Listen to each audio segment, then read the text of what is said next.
I said, I love you. And that's the last words that I ever spoke to her. We didn't know what had happened. Kelsey was just gone. The clock's ticking. We were just praying she's still alive. You see a flash of a figure come up from behind her. Kelsey's not necessarily all alone. It's just like your heart just drops. Just tell me where her phone is. Just where is it? Pardon my French, it was really an oh shit moment.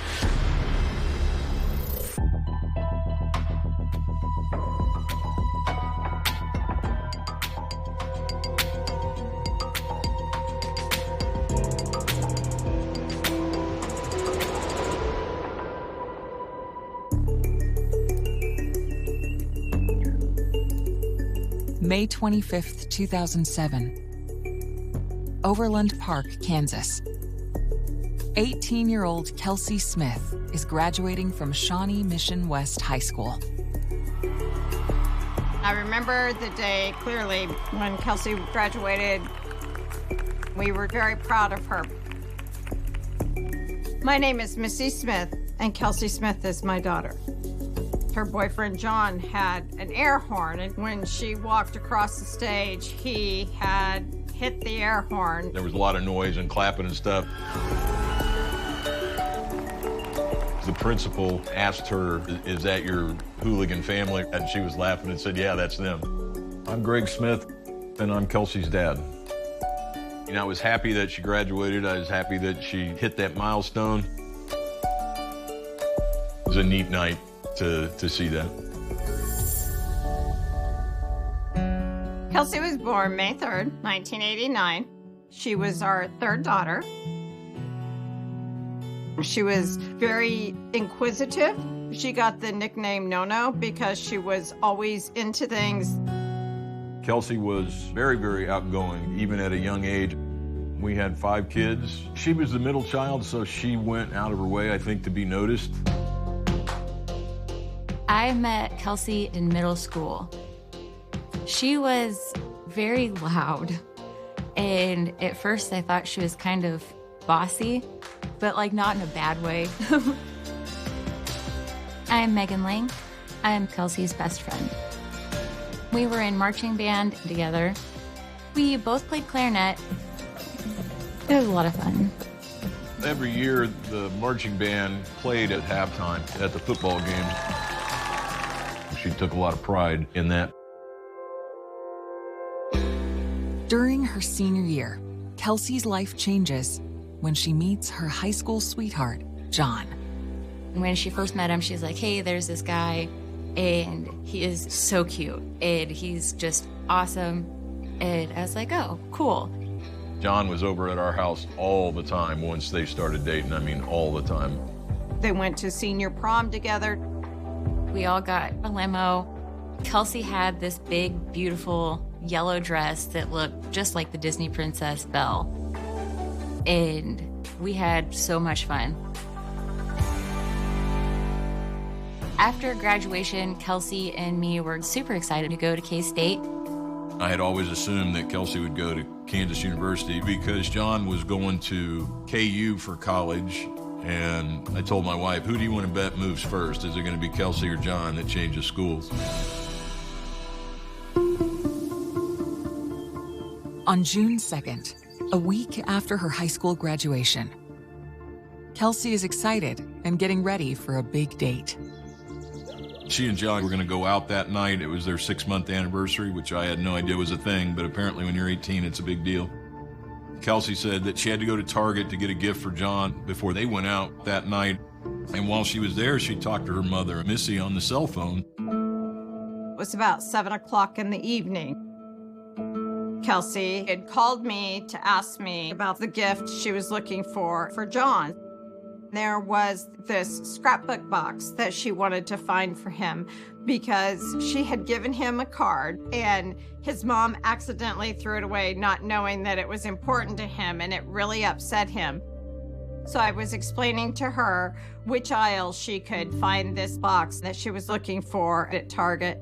She was just in a hurry to get home because she was meeting John for dinner. And then I said to her, I said, "Bye, baby. I'll see you when I get home. I love you." And that's the last words that I ever spoke to her.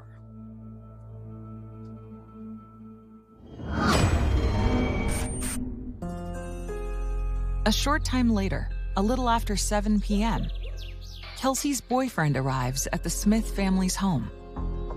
John came over to the house to pick her up for the date. He was so excited, but Kelsey wasn't there.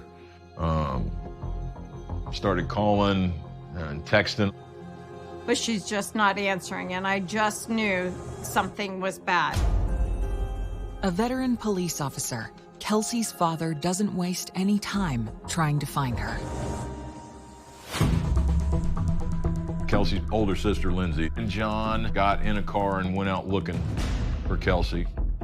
In the meantime, I started calling police departments and asking, "Hey, have you had any accidents or traffic stops with this car or whatever?" And I remember Lindsay calling and saying, "Hey, Dad, we found her car. It wasn't at Target. It was at Oak Park Mall across the street. Kelsey wasn't there. It was just her car." We knew something was wrong. And then Lindsay said, "John wants to get inside and look around." I said, "I don't care if you have to tackle him. Don't let him touch the car. I'm calling the police." Patrol officers respond to the call at 10 p.m. I'm retired Detective Sergeant Bob Miller with the Overland Park, Kansas Police Department. Kelsey's car was located on the opposite side of the mall, a good third of a mile from Target. The mall was closed, and it wasn't even parked in a parking stall. It was just kind of parked in a dark spot.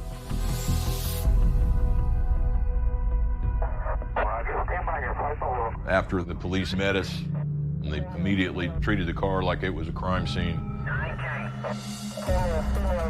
Her purse was found in the car, her cell phone and car keys were missing. The shopping bag from Target was in there, which just adds to the strangeness and the urgency of the whole thing. And then the police noticed something was hanging out of the trunk. It was like a paper strap or something. It set off all kinds of alarm bells. My fear was she was in the trunk. Watching them open the trunk of her car as a mom, it's just agony. I'm just sitting there holding on to Greg, and he wouldn't let me watch them open it.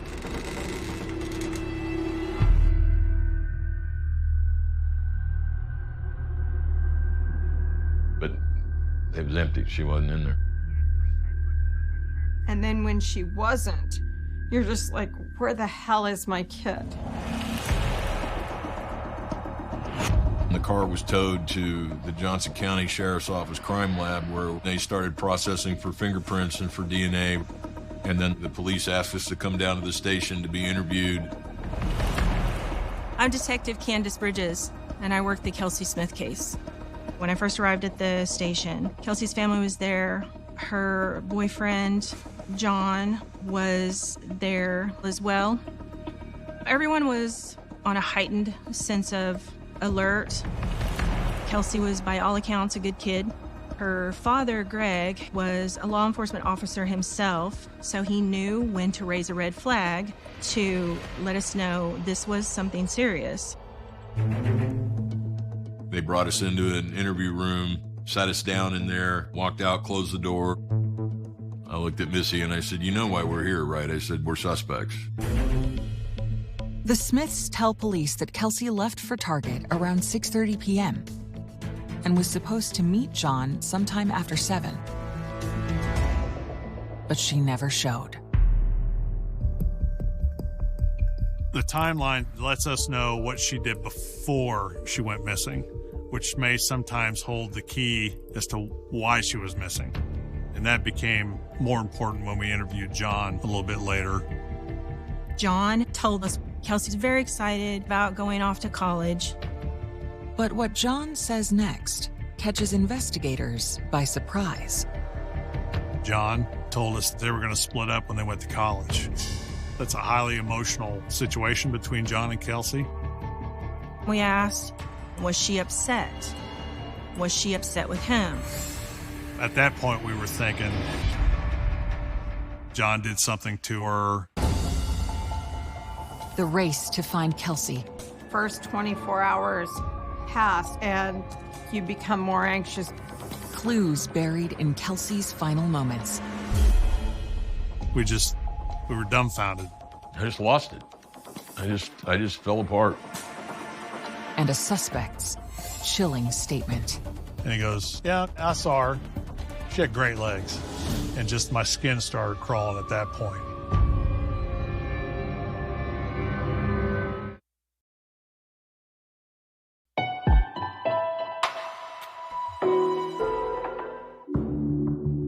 Kansas police are questioning the boyfriend of a missing teen, Kelsey Smith. At that point, we were thinking she's upset at her boyfriend, John, or John did something to her. We asked John, did he know anything that might tell us where she had gone? We went pretty hard at John with the questioning. Because clock's ticking.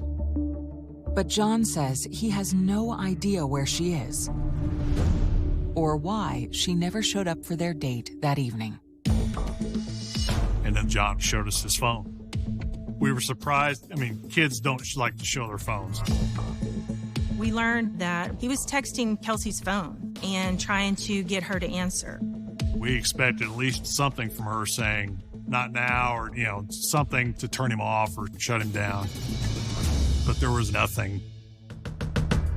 To validate the story, investigators request John's cell phone records, which confirm that he was in fact waiting for Kelsey at her home at the time she went missing. So that's pretty much what helped us clear John. Authorities request Kelsey's cell phone records as well. We wanted to know the last calls that Kelsey had made. Had she talked to somebody? Had somebody called her? So we set out to get her phone records, but we were told they were unavailable because they would require upper management to release them.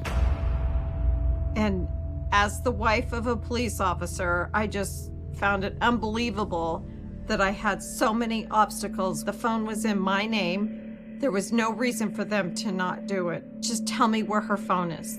Just where is it? Next, detectives head to the site of Kelsey's last known location. The Target store didn't open till, 10 or 11 o'clock on Sunday, the next morning. So we called Target, and they opened the store for us and let us see the CCTV footage. We're watching this video on the small computer screen. And we watched Kelsey. She parked and went inside. So now we know that Kelsey did make it to Target. She was there and she was safe and going about her business, doing her shopping. We see Kelsey walk around the store, collect the items that she was purchasing. She was on the phone with her mom. She talks to Missy for just a few more seconds, hangs up the phone. She pays for her items, and we see Kelsey exit the store.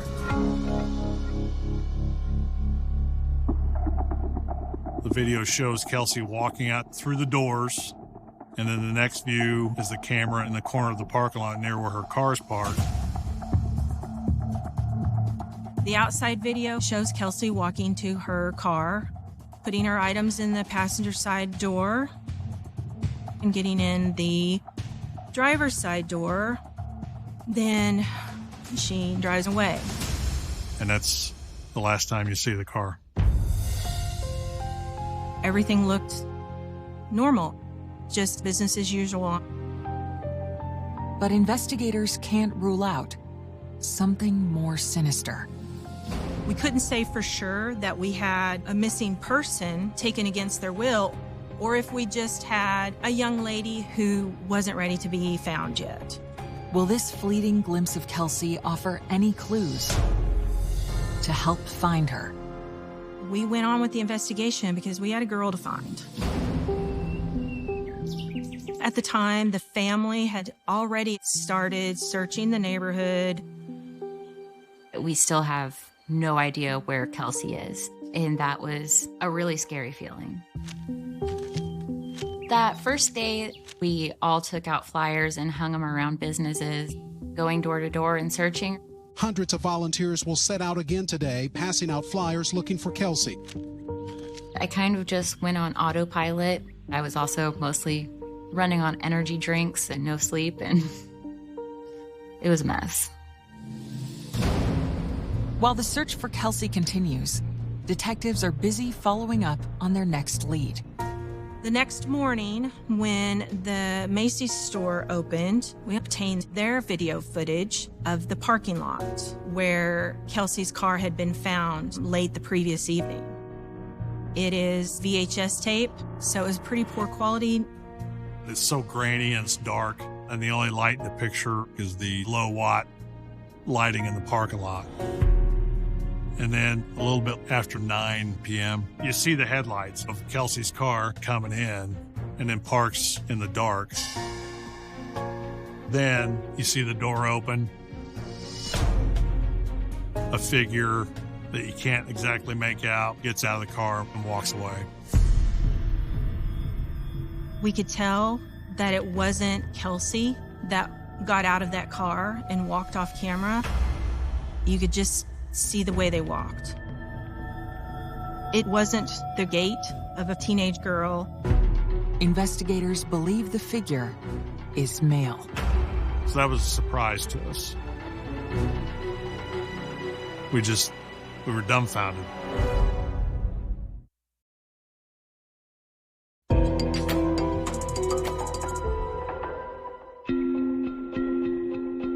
After Kansas teenager Kelsey Smith goes shopping, she never returns home to her family.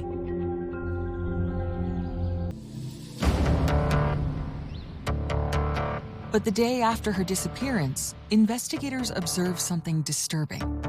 Surveillance footage of an unidentified man parking Kelsey's car 2 hours after she went missing. So we knew right away that kind of ingrains an acquired sense of suspicion. Authorities then give added scrutiny to the footage that may contain Kelsey's final moments, in search of any sign of the male figure seen driving Kelsey's car. My boss was a big tech guy, so we had a big command center with all these big Proxima projectors, and you could blow it up on a wall that was 15 by 12. Rather than viewing it on a CCTV screen, which is a smaller screen, this time we watched it again with a different perspective. She goes to the store, she comes out the doors, and she's walking to her car. She puts her items in the passenger door and then walks around the back of her car. We expected to see her get in the car, back out, and drive away, just like what we had seen on that small computer screen. Then, just a split second before she shut the door, you saw a flash. The second you saw that flash on the video, I felt that rush, the room got very hot. At that moment, I believe all of us stopped breathing. You could have heard a pin drop. I remember turning to someone and saying, "Did you see what I saw?"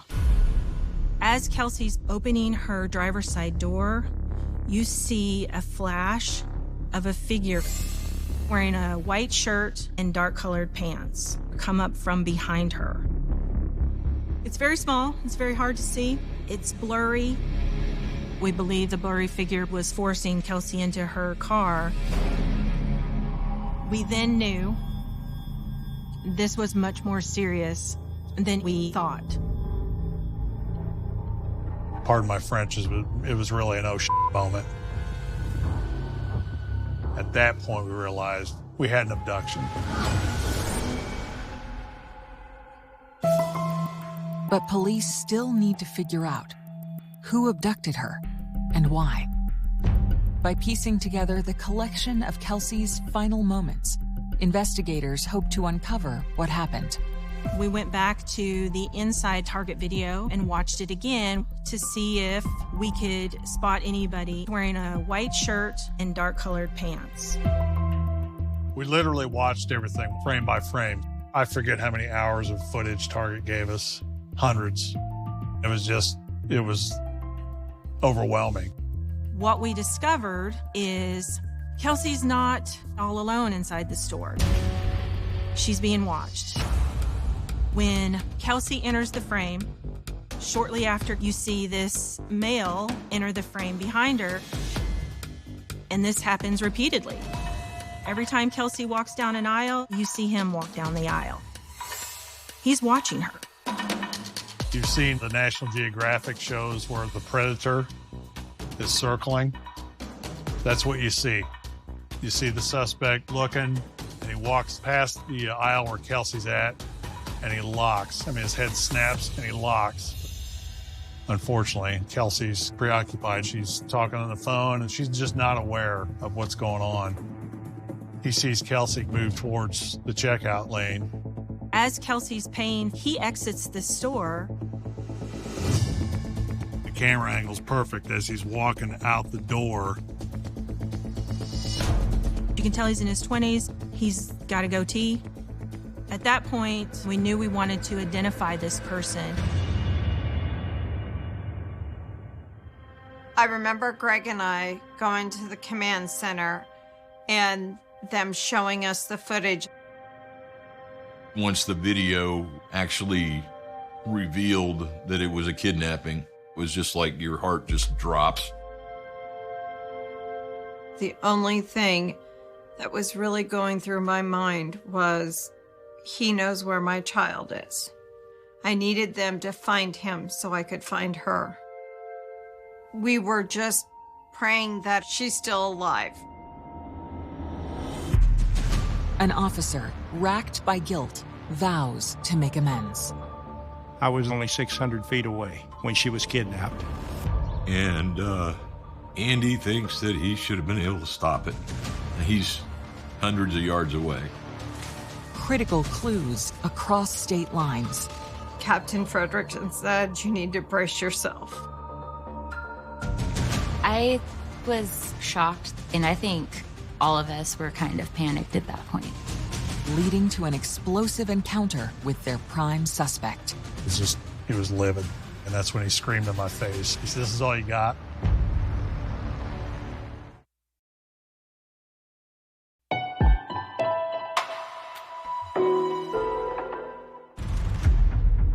After combing through surveillance footage, investigators identify a suspicious white male who is following Kelsey Smith and may have even kidnapped her.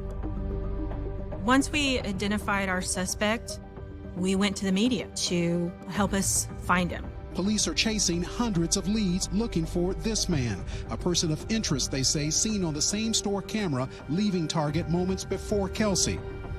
I was shocked, and I think all of us were kind of panicked at that point.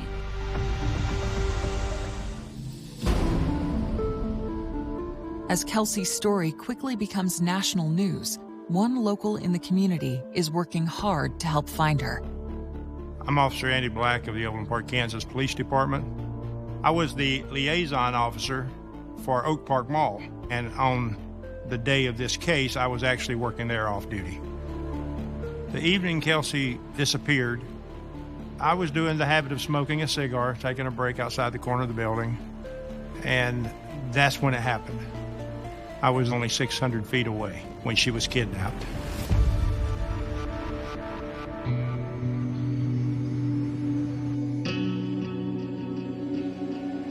And Andy thinks that he should have been able to stop it. And he's hundreds of yards away. Nobody anywhere expects him to see what's going on and be able to intervene. But to this day, I think he still blames himself. It weighs heavy on me. I just wish we would have caught him. Plagued by guilt and determined to find Kelsey, Officer Black volunteers to work the tip line. As soon as the suspect comes on the TV and throws up the 800 number, we're overwhelmed with a huge amount of calls, but the majority of them weren't valid. As calls continue to come in, one tip stands out. We got multiple calls on an individual by the name of Edwin Hall. That name went into the log of all the other names that we had gathered from the TIPS hotline to track down and investigate. The first thing that we do whenever we got a name is we see if we can find a driver's license photo of that person so that we can indeed verify if they match the description of who we're looking for. And Edwin very much matched the description of the person from the Target video. So Edwin Hall was put to the top of the list. He was a local resident with a couple of different addresses on file. We ended up going to an old address that he no longer lived at, so we couldn't find him. But law enforcement soon homes in on another suspect.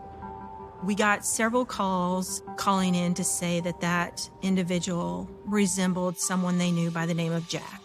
As you can imagine, just having the name Jack in a metro of over 1 million people, that's not necessarily going to be your best lead to track down.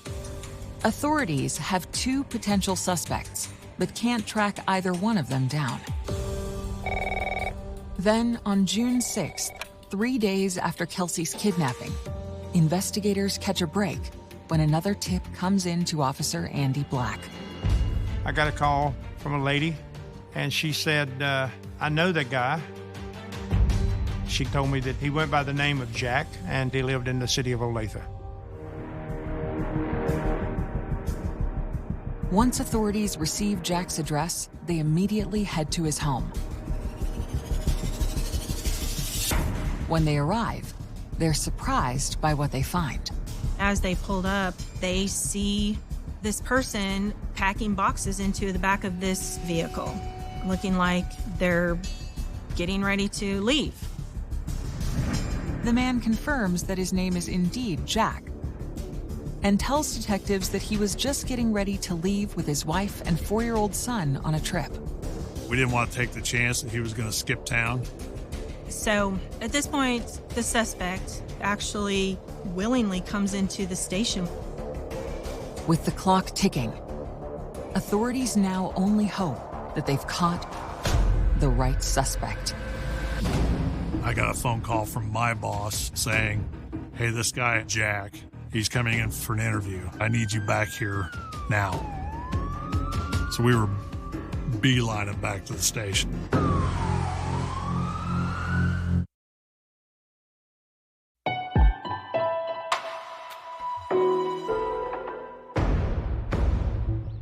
Four days after the abduction of Kansas teenager Kelsey Smith, authorities track down a 26-year-old suspect named Jack.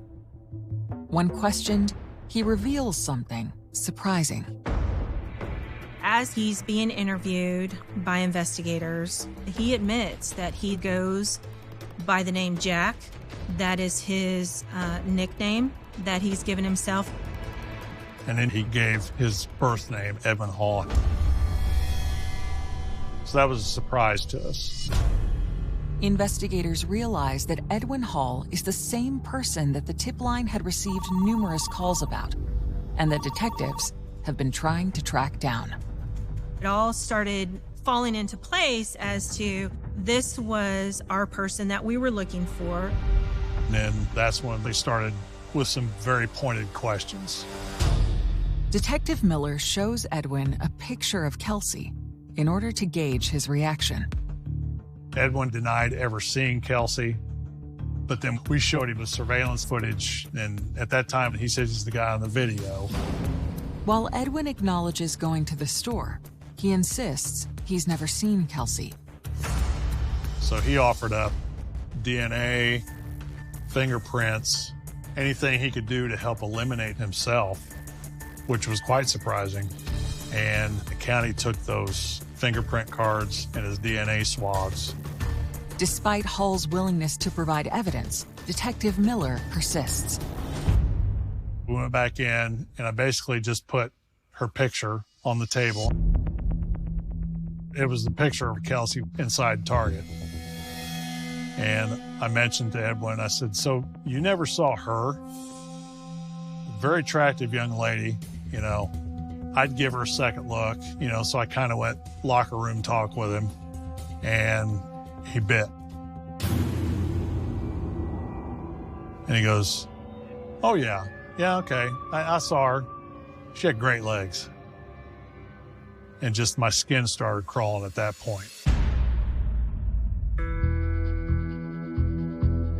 He claimed he noticed Kelsey, thought she was pretty, and watched her, but then also claimed he left and never saw her again, doesn't know what happened to her. And I said, now you're saying you saw her. Why didn't you tell us that before? But a smug Edwin refuses to answer. In order to charge him, Detective Miller needs more evidence. I knew he was lying, but he was going to be let go. In the meantime, investigators catch an unexpected break when a waitress calls the tip line, saying she recognized the man's picture on the news. She called the police and said, that's the guy. That's the guy that was bothering me in the restaurant. The suspect, he went in there before he kidnapped Kelsey, and he was being real rude to the waitress that really upset her, and the manager asked him to leave the store. Then the man leaves without paying his bill. And he did like a dine and dash. Upon hearing the news, Detective Miller immediately notifies his suspect. I told Edwin, we're holding on to you. We're gonna book you for the theft. And so they took him downstairs where he was being booked. And Edwin was literally in custody and laughing at us. He said, this is all you got? This is ridiculous. I'll be out in 48 hours.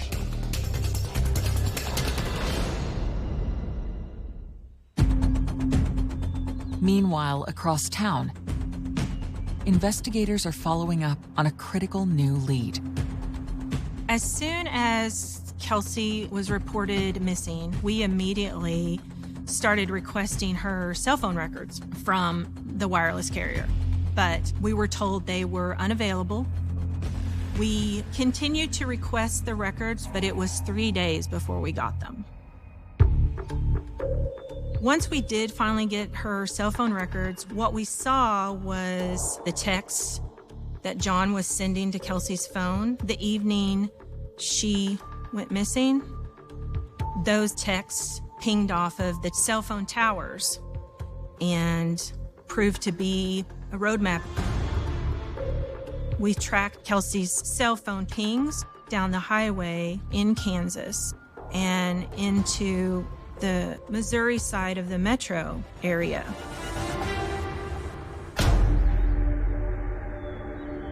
The final ping on her phone was in a wooded area known as Longview Lake. It's a public park where people go to, hike and walk their dogs. And so that's where we concentrated our search for her.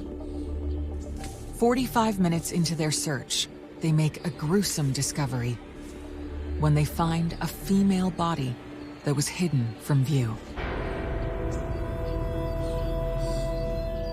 She was covered with branches. Her clothes had been taken off. She had a nylon belt around her neck. It appeared as if she'd been strangled. with that belt. Although they'll need a DNA test to be sure, the body fits Kelsey's physical description. Then we realized that she's been the victim of a homicide. So now we go into full investigative mode of building our case.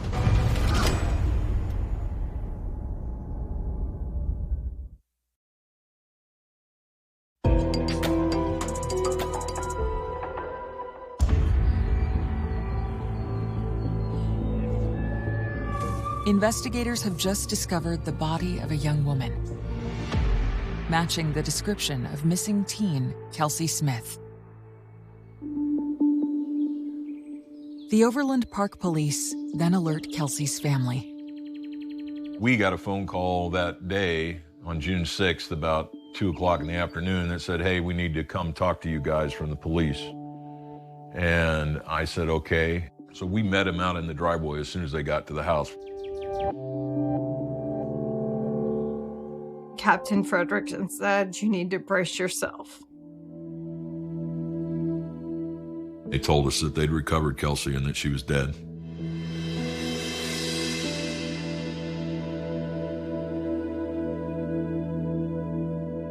And I just started screaming, not my Kels, not my Kels. But it was my Kels.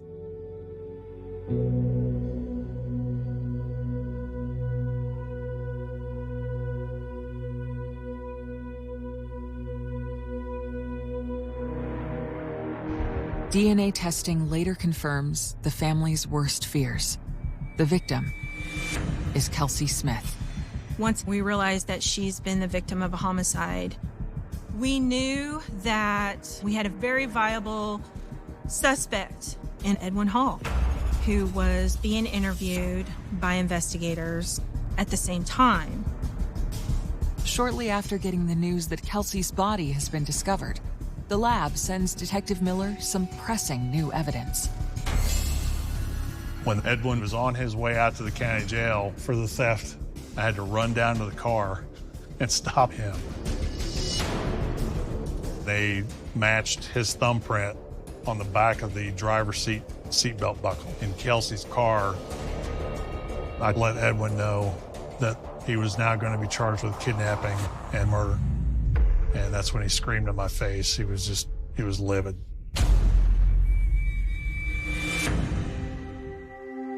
The next few days were just a blur. We were heartbroken, but there was also kind of relief that we had actually found her.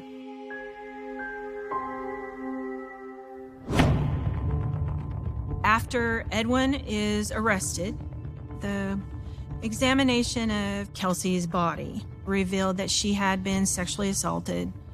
They ruled the cause of death as being by strangulation. Edwin was charged with murder in the first degree. He was also charged with rape and sodomy. It wasn't until a year and a half later that we go to trial. Edwin decides to plead guilty to the charges in order to avoid the death penalty. As part of the plea, Hall agrees to answer some lingering questions. It was a long time coming for the family to learn what happened to Kelsey during her last moments that night.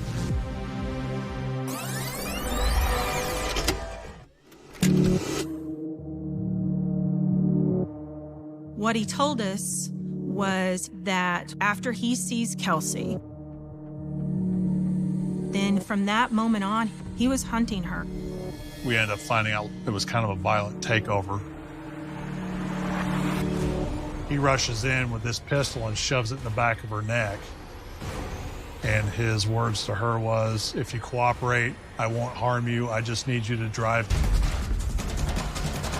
A terrified Kelsey complies, not realizing her life would soon come to an end.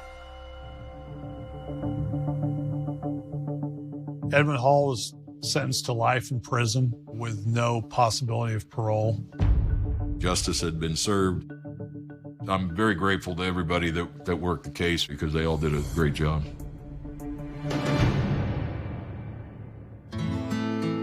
With the murder case behind him, Greg will forever cherish the time he spent with his daughter just hours before she disappeared. June 2nd, 2007 started out as a fantastic day. I had all the kids and we went to a festival every year called Old Shawnee Days. So we spent the day there riding the rides. Kelsey had convinced us to get on the Ferris wheel. And her sister, Lindsay's like screaming and covering her face. Kelsey would turn around and look at me and just laugh. And so, you know, we had a great time. And so that was the last trip. That was the last time we were all together before she was killed.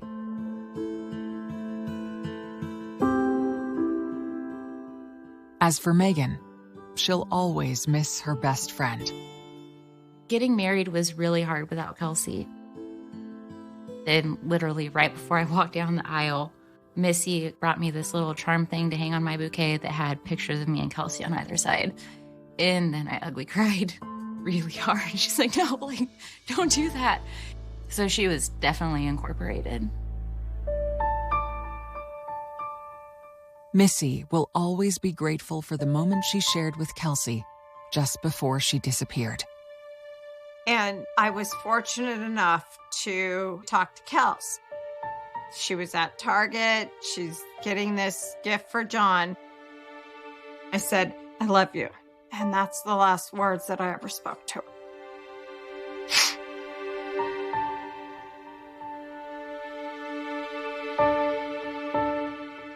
Sometimes I just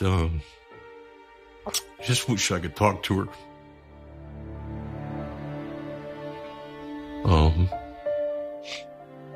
I miss her. I know she knows that we miss her.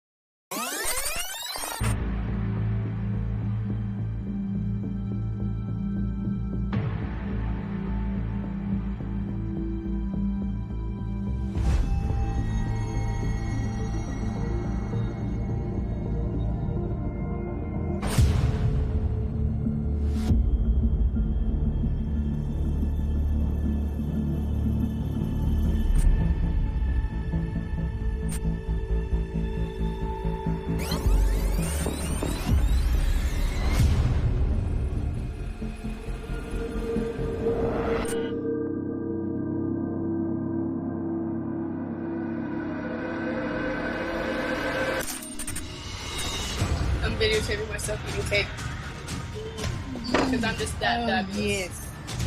If you please know where my daughter is, any information, please. We definitely had to entertain the possibility that this young girl was abducted and taken quickly out towards I-95. My heart couldn't take it. It was horrifying. She was able to provide investigators with 2 photos of Danielle. In the reflection of the eyeglasses, you can see other people. So it's actually an incredibly valuable piece of evidence. Now this is starting a lot of more questions than answers. What police find is a shovel, and there was something on there that looked like blood.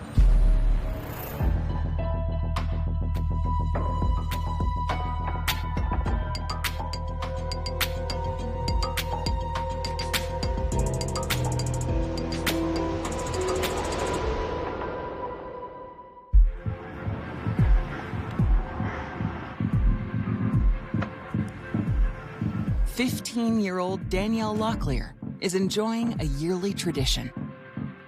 Spending her summer with her grandparents and extended family in the quaint town of Hope Mills, North Carolina. Danielle and I, we was really close. My name is Darlene Hegel. Danielle Locklear is my granddaughter.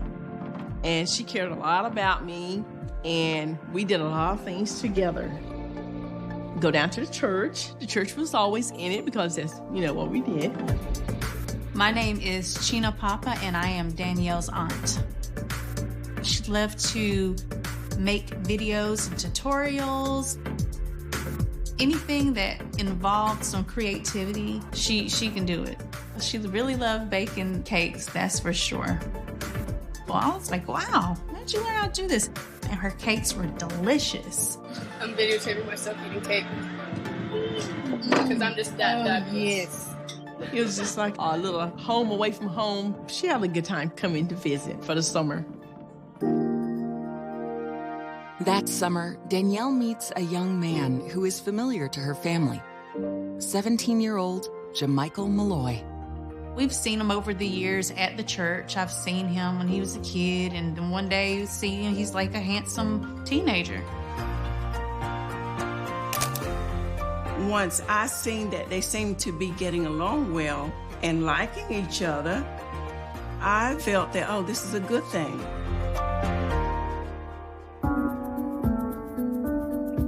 When the summer comes to an end, it's time for Danielle to return home to her mother, Rona, and stepfather in Myrtle Beach, South Carolina. But there's a problem. When it was time for her to go back, she didn't want to go back because she had a love interest. And she was like, please, Grandma, I want to stay. Adding to Danielle's desire is the fact that her mother and stepfather are going through a painful divorce. So Danielle's mother agrees to let her stay in Hope Mills. She came to live with us, and we were all open arms. She enrolls in Southview High School in Hope Mills, which is like right behind our neighborhood. While Jamichael starts his senior year 14 miles away in Fayetteville, Danielle settles into her freshman year. I met Danielle when she had just came to the school, and we just clicked instantly. Danielle is the most kind person, very outgoing. She could make a friend instantly. You could definitely spot her from a crowd. That was what all guys talked about in school, was how beautiful she was. But she was very much in love with Jamichael. She really thought that that was it for her.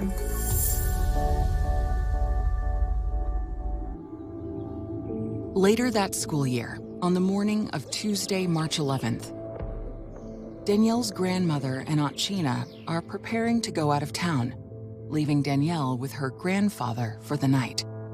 It was kind of a busy morning for myself and my mother. We were about to go to Atlanta, Georgia for a doctor's visit, and Danielle usually is out the house by 8 o'clock in the morning, rushing off to school. But that morning, Danielle is running late. I remember looking at her, and I said, okay, bye, Danielle. She said, bye, Grandma. And I just seen the side of her face, and then she was gone.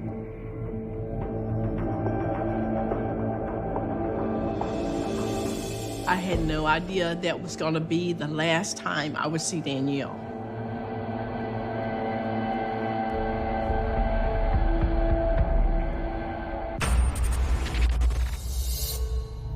That evening, hours after Danielle returned from school, at around 9:45, she asks her grandfather if she can run a quick errand.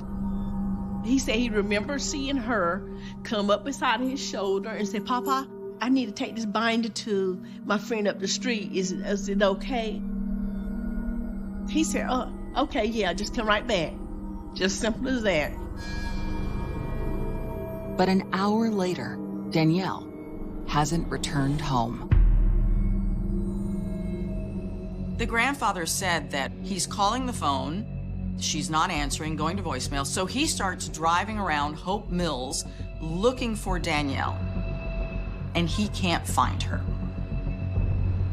The grandfather said that he hesitated calling the police because he always believed that you had to wait 24 hours to report someone missing.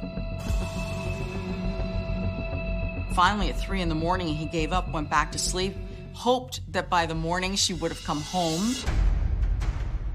When he wakes up, he begins to panic. I got a phone call down in Atlanta from my husband, and he said that it's been a while now and she never came back to the house. I'm all nervous at that point, so we started getting our things together real quick to come back home. Danielle's grandmother instructs her husband to call the police and then rushes to return to Hope Mills. When we reach Hope Mills, the police are already there. I'm Detective Joshua Hamilton, and I was assigned to be the lead investigator on the Danielle Locklear case. The grandfather was questioned by responding officers. So Danielle was said to be going to Alexis, who's a friend of hers she goes to school with. She was taking a book to drop off at her house. But before investigators head to Alexis's house, Aunt Sheena reveals that she knows where Danielle may be. Her hunch stems from an odd encounter she had with her niece 2 days before she went missing. It was becoming dark, and Danielle is running past the driveway toward the door and caught me off guard because she's never really out at nighttime. And I say, well, where are you coming from? Out of breath she was. She's like, oh, I'm coming from the back of the neighborhood. There's like a creek back there, and all the kids have been trying to get me to go hang out. The first thing that comes to my mind is this creek area. Maybe she's hanging out back there or something. Officers did respond down to the creek with Sheena. They canvassed that area with her. We did not know at the time that's where a large group of teenagers would congregate. I'm seeing, like, some kids' notebooks back there, just like things where you could tell teenagers had been back there hanging out. However, there are no active signs of Danielle or anyone else. But as the group are leaving the site, Danielle's Aunt Sheena spots something. And I look down and I see her night sock. Little fuzzy striped gray and black and white sock. And it's balled up. And I know it's hers because, I bought these socks. And I tell the police, I said, this is something that she wears around the house. It's weird that this particular sock would be found at the creek, especially if it's something that Danielle would only wear at night. Which brings up the question, had Danielle been to the creek that night she disappeared?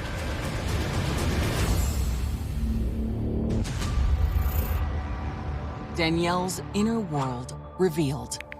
I remember her texting me in gym class, and she just started bawling instantly. She's really distressed about this, and she had a lot going on for a 15-year-old. And classmates point the finger at a former student. The other kids had told the police she had rejected him and that maybe he had something to do with her disappearance. She seemed like a goody-goody, and good-goodies have a bad habit of snitching.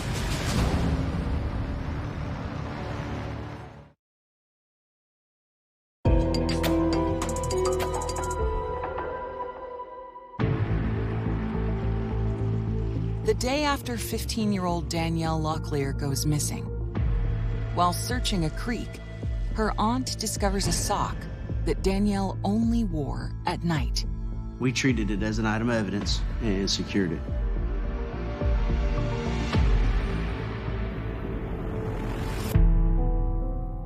The family then makes a painful call to Danielle's mom. We called my daughter, Rona, while she was still at Myrtle Beach. Told her that Danielle didn't come home. And she said, what do you mean she didn't come home? What do you mean, where's she at? All this kind of stuff. And so everybody was dumbfounded. Can't sleep, you can't eat, you can't think. Now, there's so many different things that could have happened to her. By the time we were looking for her, she could be anywhere. Danielle's mom rushes to Hope Mills, while police visit Alexis, the friend Danielle told her grandfather she was visiting the previous night. Alexis told investigators that Danielle had not come to her house during the nighttime hours the night before. Her friend was not even aware that Danielle was coming to her house, which kind of shocked us. Now we don't know where she went. Detectives wonder, why did Danielle lie to her grandfather about where she went that night? Alexis goes on to tell police that she did spend time with Danielle earlier that afternoon, at a place now familiar to investigators. She had seen Danielle the day before at the creek during school hours. So quickly found out that she actually skipped part of the day and went to the creek. So now this is starting a lot of more questions than answers. Alexis was able to provide investigators with 2 photos taken from the creek the day before. Danielle seemed to be enjoying herself. She was smiling. These images were, final images of Danielle that we're aware of. As I'm looking at pictures of Danielle, she has some glasses on. If you look, there's four people in the background. In the reflection of the eyeglasses, you can see other people. And it just takes a matter of moments to figure out who those people are. So it's actually an incredibly valuable piece of evidence. Investigators consider if the afternoon at the creek is somehow connected to Danielle's disappearance. Establishing what exactly transpired at the creek was super, super important. We had to figure that out pretty quick.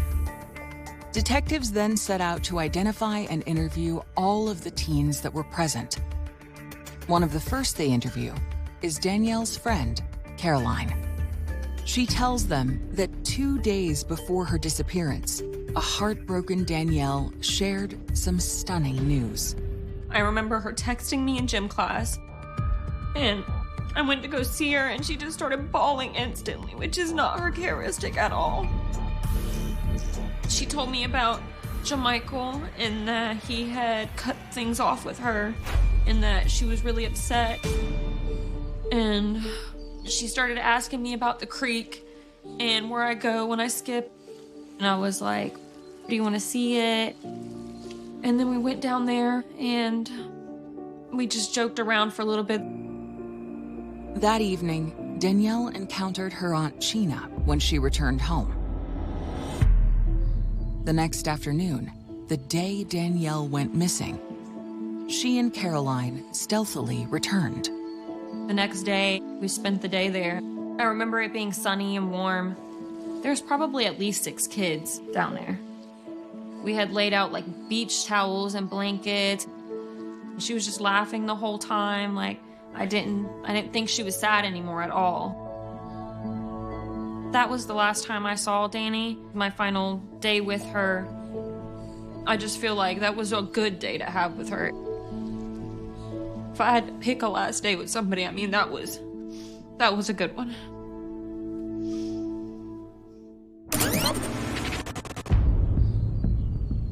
Danielle was able to burn up about 1.5 hours, 2 hours of her day down there at the creek with her friends before she kind of snuck back onto the school property and walked back in undetected. After school, Danielle went home before heading out later that evening. Detectives wonder if Danielle didn't visit Alexis that night. Did she meet up with Jamichael?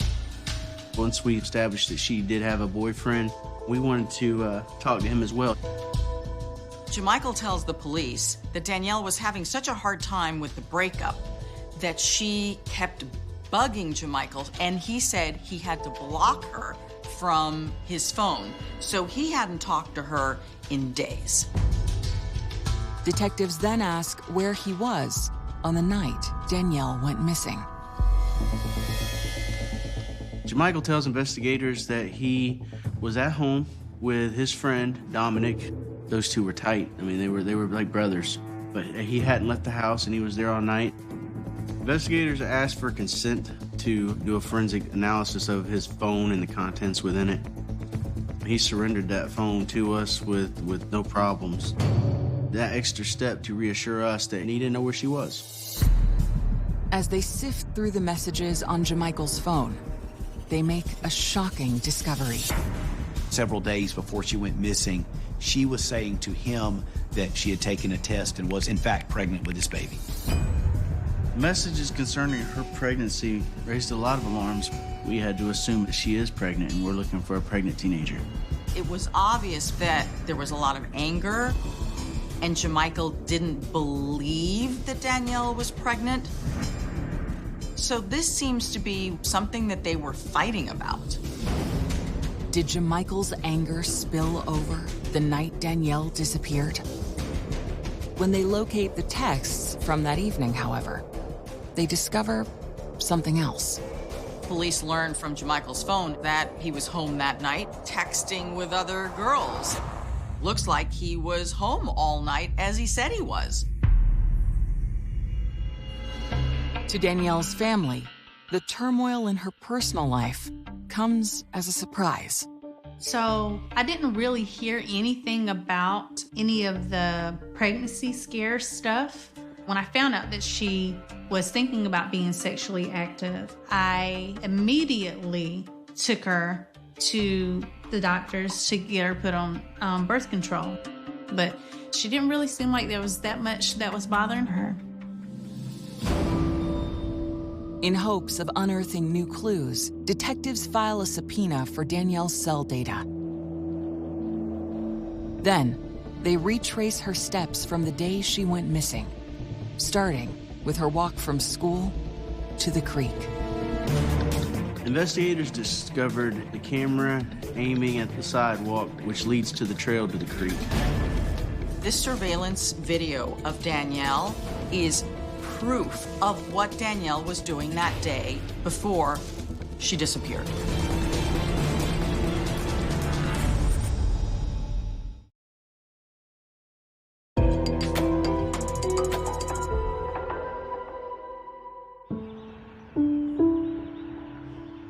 In March, a few days before Danielle disappeared, she and her aunt threw a birthday party for her uncle.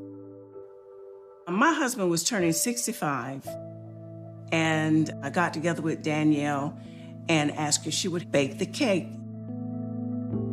And she said yes. She was really excited about that. So the day arose. Everyone was enjoying themselves. My husband loved the cake. The cake was delicious.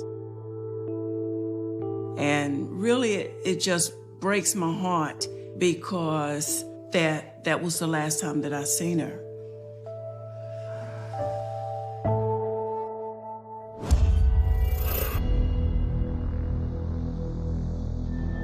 Two days after she is reported missing, investigators review security footage of Danielle on the day she vanished. It was certainly of interest to investigators at that point because it was earlier in the day that she went missing later that evening.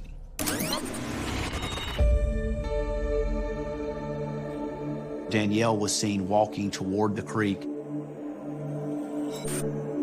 It captured her stopping, putting her head down, kind of putting her head in her hands as if she may have been upset or thinking about something. And then she moves out of view. Police are also learning that she is absolutely heartbroken about her breakup with Jamichael Malloy.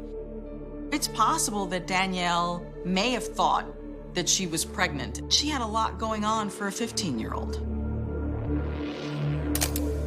I don't think we'll ever know exactly what was going through her mind, but, it's obvious something's there.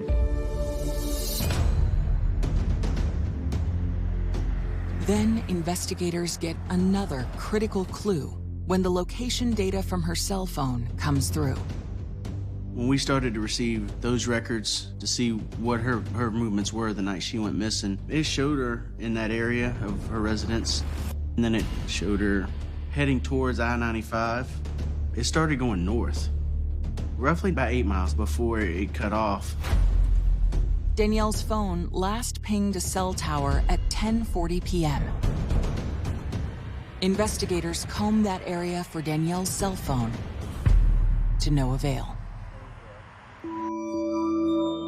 But the location data presents them with a new theory of her disappearance. It told a story of leaving Hope Mills in a very, very fast manner. Faster than one could walk. She had to have been in a vehicle.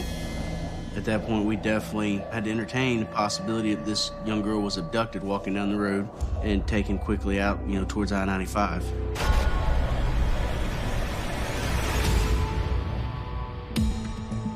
We've gotten the federal authorities and FBI involved. We were able, from social media, from pictures of the family, to get descriptions as well as photographs of Danielle out there and really try to push them out. Just a few days after she's reported missing, Danielle's disappearance makes national news. Basically, every news channel, everywhere you could possibly put news, that was Danny's face. I want my baby to come home. That's my baby girls. No one knows what a mother goes through when I feel like my heart has been ripped out. If you please know where my daughter is, any information, please tell her to come home. Or Danielle, if you see this, come home, baby. I love you. Danielle's ex-boyfriend also joins the efforts to find her. Jermichael was right there in the huddle with us, looking for, making the plan, where we're gonna go, what we're gonna search, who we're gonna talk to next. We did everything within our power, making phone calls, calling friends, making flyers, sending faxes. Our attitude was that, do whatever's necessary to find her. And we're praying and hoping that you find her alive.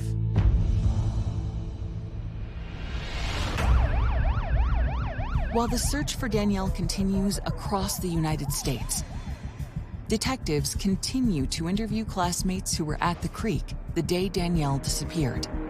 And one of them points to a former student with a questionable past. Investigators learned about Derek through another individual. He told us about Derek, how, he potentially had something to do with her disappearance. The other kids had told the police that Derek maybe was interested in Danielle and that maybe she had rejected him and that maybe he had something to do with her disappearance. Detective suspicions are raised when they learn that Derek lives near the area where Danielle's cell phone last pinged. We took him to the sheriff's office voluntarily. We felt that several things he told us, they didn't sit easy with us.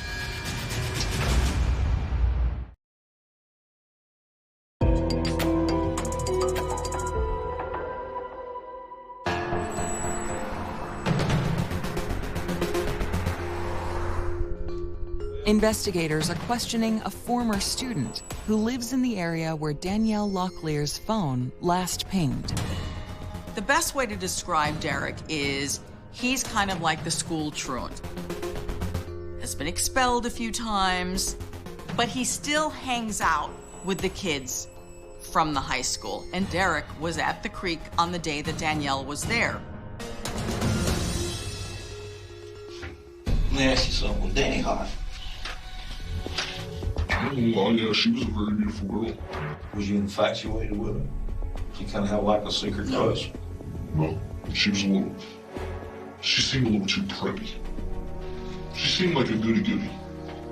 And honestly, I don't hang out with goody-goodies. Goody-goodies have a bad habit of snitching.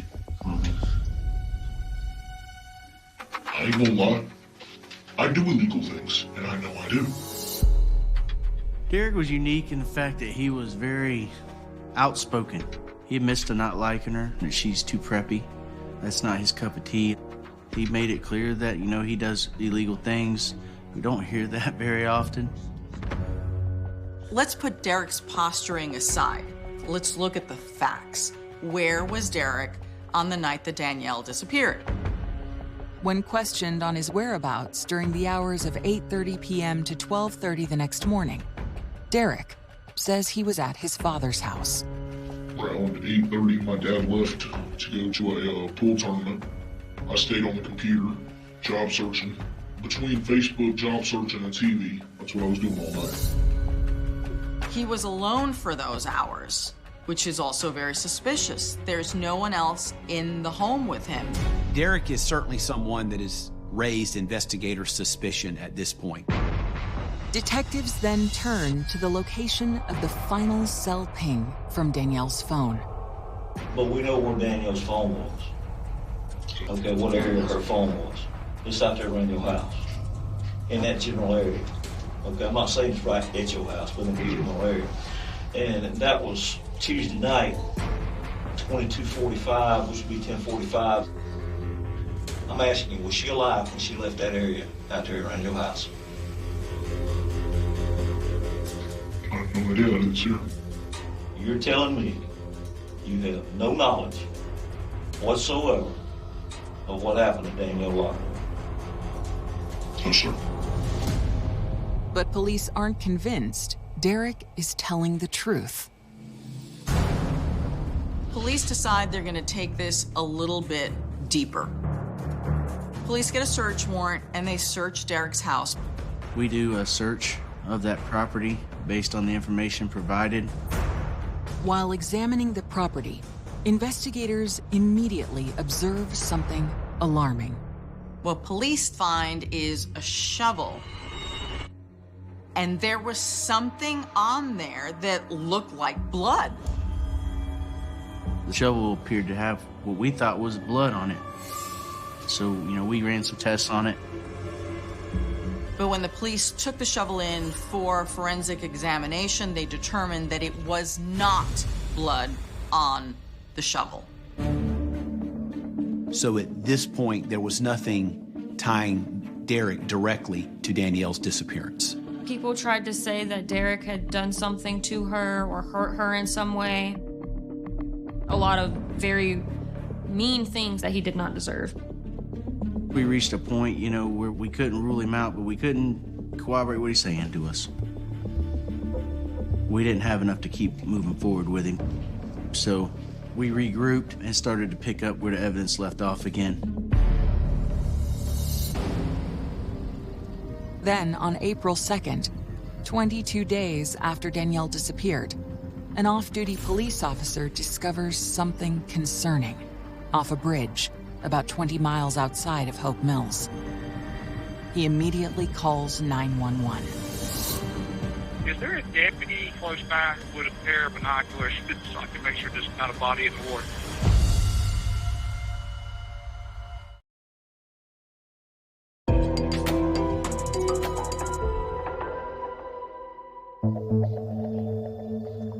On April 2nd, 3 weeks after Danielle disappeared, an off-duty cop calls 911 for assistance.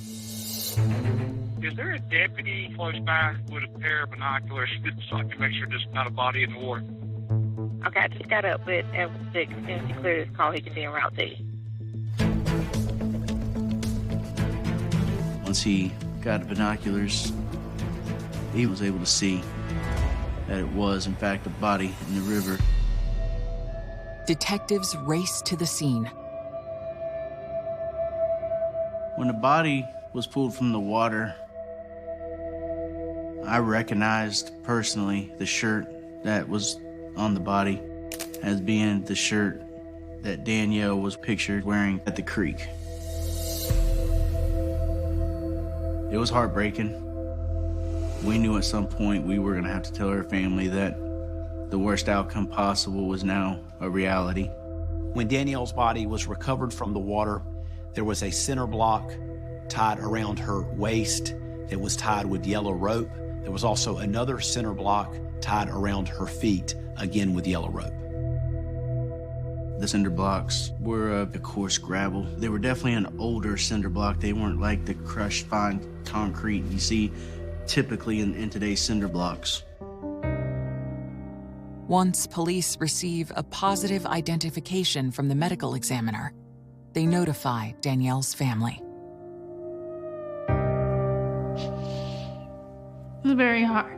It was hard. It was a hard day. At that point, my heart couldn't take it. I couldn't take it. It was horrifying. I just kept thinking, this can't be real. Like, this is like the worst thing that could possibly have happened. I just felt like I could never really believe it in my mind that she was gone.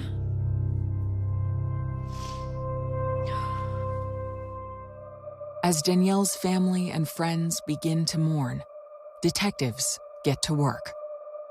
The medical examiner concludes that Danielle had been strangled. And they find something else. It also noted that there was a sock that had been stuffed into her mouth. It's a match to the night sock Aunt Chena found on the creek trail weeks earlier. The sock was listed as part of the death.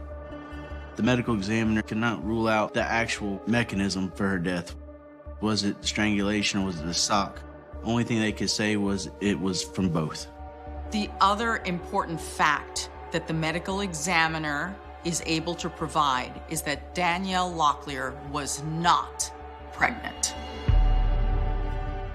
It's possible that Danielle may have thought that she was pregnant at a certain time, but she was not pregnant when she was killed. Detectives theorize that Danielle was murdered at the creek, and her body was disposed in the river about 20 miles away. To investigators, the location of the disposal site seems significant. The South River, where Danielle was found, is a little under a mile from Jamichael Malloy's residence. Despite his alibi, Jamichael is now the focus of the investigation. It only added to my suspicion, based on everything to that point, that he had everything to do with this, and we were going to chase down every bit of evidence we could to make sure that we could hold him responsible. Detectives prepare a search warrant for his house and bring him into the station for questioning. Jamichael willingly comes in. His mother goes with him because she's now really worried.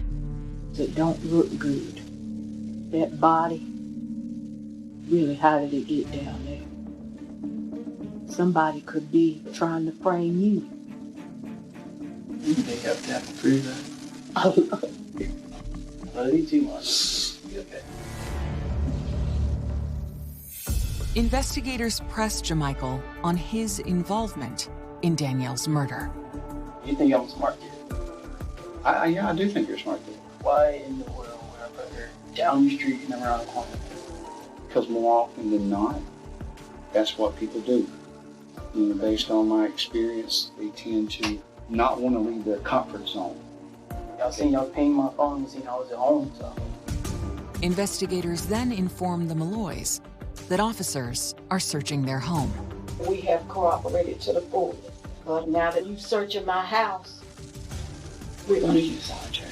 Yes, ma'am. You ready for my home? Yes, sir. Right now. I'm going to go ahead. While Jamichael is being interrogated at the police station, other officers are searching his property. And they find something unbelievable. Cinder blocks that match exactly to the cinder blocks that were tied around Danielle's body. At his home, in the soil, they find the indentation, the marks left from the cinder blocks that had been there and had been removed.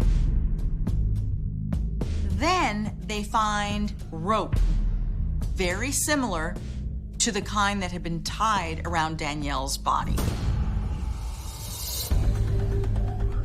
Obviously, cops are trying to get a confession out of Jamichael. They're putting the evidence on the table and saying, Jamichael, it had to have been you. The cops think this is the aha moment, but Jamichael doesn't crack. He doesn't confess.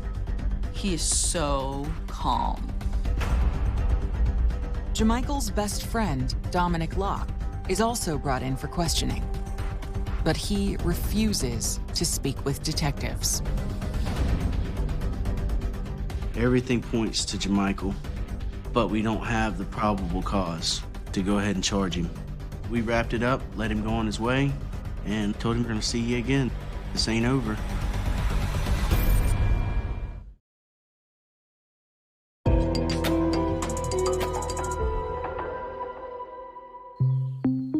"4 days after denying he had anything to do with Danielle's murder, Jamichael Malloy tells police he's ready to talk again.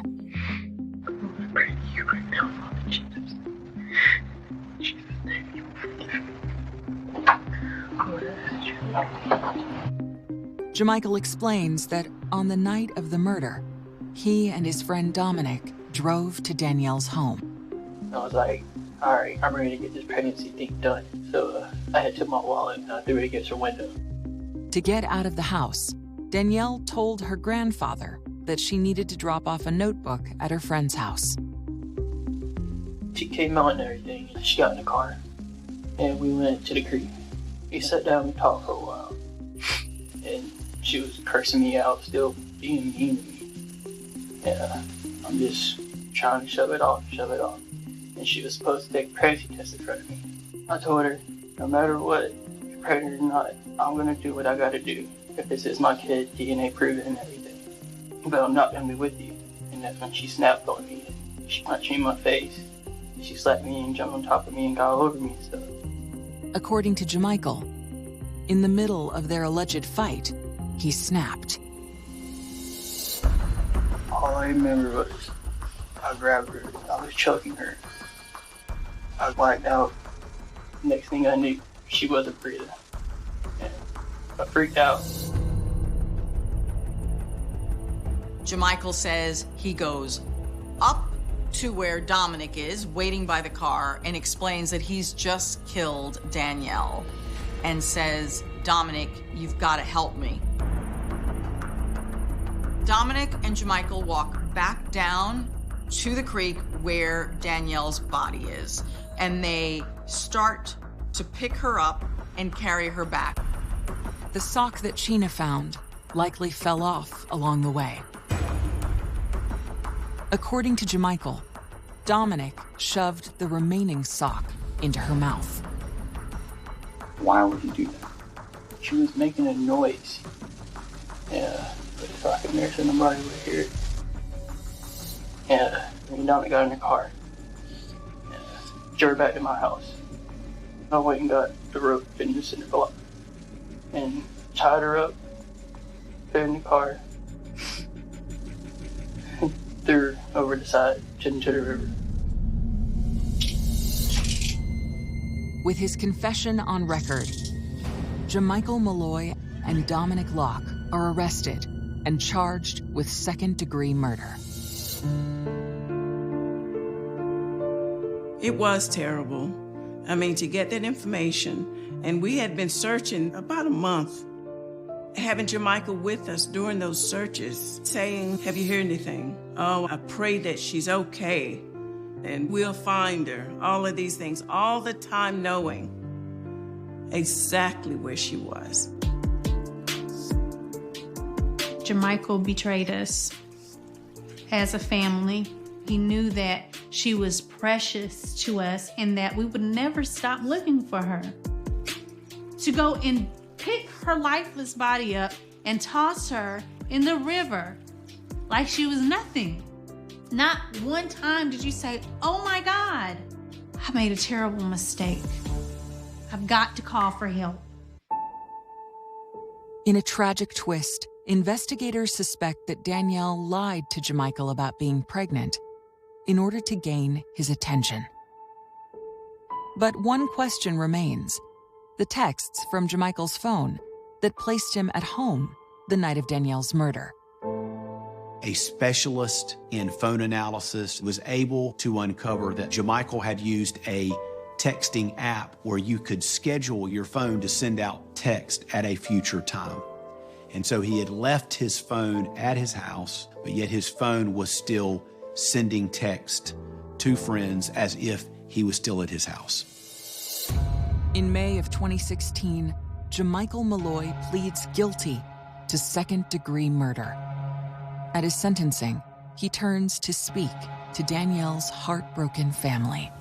There's nothing I can do there or I can say that's going to bring her back.